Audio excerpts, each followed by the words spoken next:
Hello everyone and welcome to our short lecture series on nutritional needs of different stages of our life. Today we will be discussing about nutritional needs of school-age children.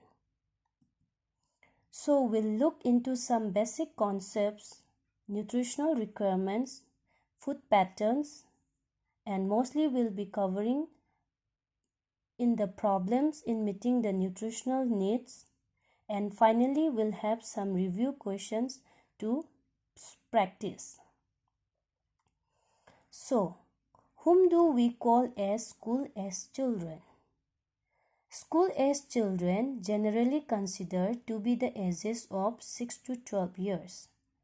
Both boys and girls continue to gain in maturation of fine and gross motor skills and demonstrate significant in cognitive, social, and emotional skills. However, girls usually outdistance boys by the later period. This period has been called the latent time of growth, and there are several activities to pack in the child's day, which results in gradual decline in food requirements per unit of body weight. Moving to the nutritional requirement, the nutritional requirements are the same for both boys and girls up to the age of 9 years, after which there is a change in some of the nutrient requirements for boys and girls in the age of 10 to 12 years. Boys of 10 to 12 years need enough calories to maintain adequate reserves for the spurt in their growth during adolescence. There is increased amount of protein and iron in case of girls in order to help bone growth and preparation for menarche.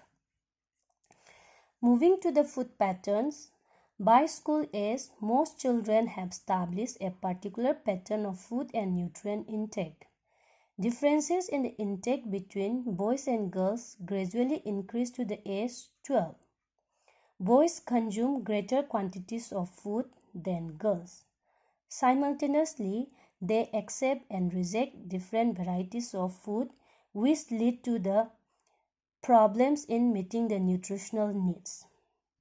So, the first problem is small, poorly chosen or omitted breakfast. So before moving ahead, let us try to understand the concept of breakfast. Breakfast means it breaks the fast of the sleep hours and prepares a child for problem solving and memory spans in the learning period at school. It is particularly important for a school-age children by contributing to overall dietary quality and adequacy. Skipping breakfast will negatively affect his or her physical and mental performance, and the loss of calories and nutrients cannot be made up later in the day. So here are some of the reasons for skipping breakfast. So the first reason is not hungry.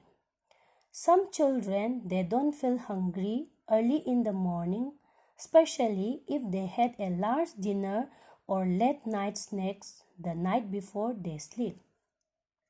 Second reason is they don't have time at all. Children who wake up late may not have enough time for breakfast before leaving for school. And the third reason is body image concerns. Even in children as young as 10 to 12, concerns about body weight or appearance can lead to intentional meal skipping. And another reason is there is no one to prepare the food. Busy mornings, especially in the households where both parents work, can lead to children skipping meals to avoid being late. And some children, they do not like the food that is served for breakfast. And another reason is the foods which are not available. Suppose in a low-income families, the children may lack access to nutritious breakfast foods. So coming to the another problem, that is inadequate lunches eaten away from home. Most of the school-age children prefer junk food over balanced meal and fail to eat healthy foods such as meats, eggs, vegetables, and fruits, which results in different health problems such as malnutrition, constipation, obesity, and dental caries. The third problem is choices of food left to the child without adult guidance. Some children are more likely to eat unhealthy alternatives when their parents were not properly guided or prepared a balanced meal for them. Coming to the fourth problem, that is family practice. Suppose in a family, if there is irregular in meal times can lead to skipped meals, especially the breakfast, and overeating later in the day or reliance on snacks. And some parents who frequently consume fast foods, sugary drinks may normalize poor eating habits. Some parents, they do have the behavior of using treats to reward, which may increase preference for unhealthy foods and emotional eating. And forcing the children to eat or banning certain foods can backfire, causing resistance or binging when unsupervised. Limited parental supervision may also rely on convenience foods or allow excessive screen time eating, contributing to mindless snacking. So, the next fifth problem is cultural background. Some cultural dishes are high in fats, oil, or sugar, which may lead to overconsumption or unbalanced meal. Stigma around certain foods may limit dietary diversity or create fear-based avoidance of foods, even the nutritious ones. Some cultures may prioritize boys for more nutritious food or larger portions, leading to inequality in dietary intake. The next sixth problem is misleading commercial advertising.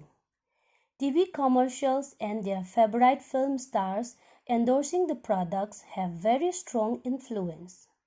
More exposure, more independence, and above all, more understanding of the catchy slogans tempts children of this age. Attracted by the message conveyed by the commercials, they insist on foods which are low in fiber and high in sugar, fat, and sodium.